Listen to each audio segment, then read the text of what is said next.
This free tutorial will be showing you pop-up text in Capcut PC online free video editing software completely for free. If this helped, drop a like, share the video, and subscribe for more. Presets and effects for life, click the link down below and enjoy the tutorial. Pop-up text Capcut PC, ladies and gentlemen, boys and girls, circles and square. Once your video clip has been selected and highlighted, you want to go to the top left hand screen and click text, which is the third option next to audio and stickers. And basically under add text, click the drop down arrow and click the default text, add to track. Type in whatever text you want to pop up in Capcut PC completely for free.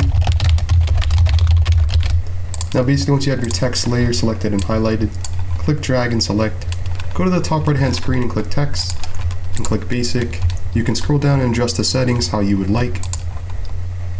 And then click the second option, animation, next to text and tracking. Click in and you have a list of different ways to add a pop-up text. In this case, I'm going to click bounce in, which is the first row on the very right, bounce in. And as you can see, now we have pop-up text in Capcut PC. Or should I say this is the before? And this is the after.